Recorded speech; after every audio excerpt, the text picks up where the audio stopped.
From the Pep Radio Newsroom, these are the stories we are following at this hour.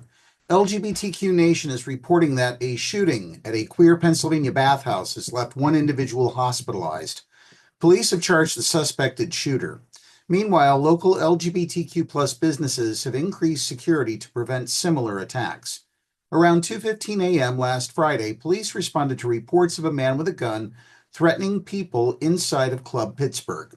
Officers found a man on the club's fourth floor with multiple gunshot wounds to his chest and torso, WTAE reported. Officers also found the suspect in some sort of medical distress. Both men went to the University of Pittsburgh Medical Center, Mercy Hospital, and the wounded man was reported to be in critical condition, intubated, and needing multiple surgeries to survive. After his release from the hospital, police arrested 55-year-old suspect William Samuels and booked him in the Allegheny County Jail. Police have charged him with attempted homicide, terroristic threats, and simple assault. Detectives from the Violent Crime Unit are investigating.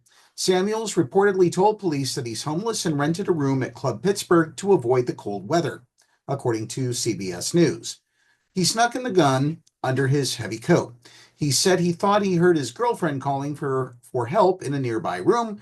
He then broke into a nearby room, shot a man, and then pointed his gun at 6 others before police arrived.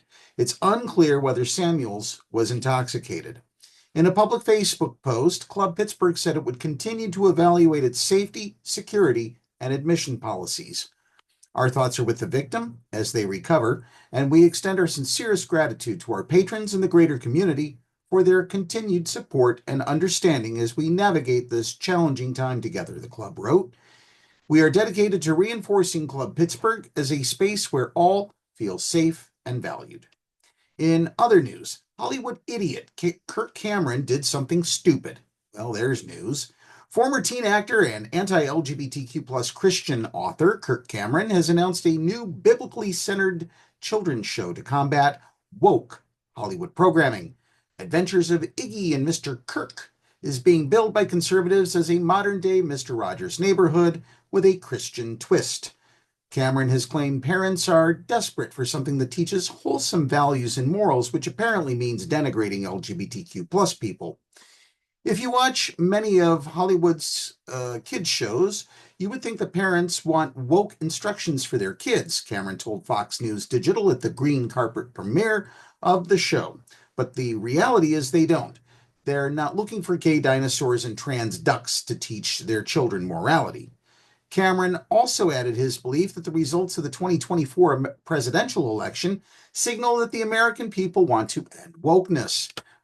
Apparently, Kirk Cameron is completely oblivious and unaware that being woke is the same as being empathetic, kind, and accepting of other people, which is completely unlike Kirk Cameron, who is bigoted, homophobic, and transphobic. Those are values that Christian conservatives are injecting into the American psyche. Are we winning yet?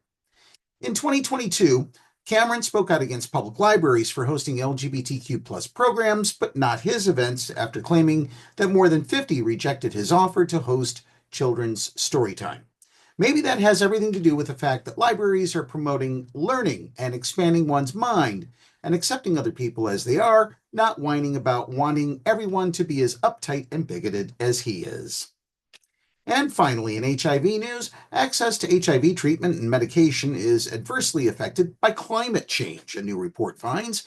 Half of people living with HIV in the United States reside in areas disproportionately vulnerable to climate disasters, including hurricanes, floods, and wildfires, according to analysis by the Center for American Progress. The report compared data from the Ending the HIV Epidemic in the U.S., or EHE program, a federal initiative to reduce the rate of new HIV infections, with the Federal Emergency Management Agency's National Risk Index. Researchers discovered an overlap in geographical areas most vulnerable to climate disasters, with those having the highest new infection rates for HIV.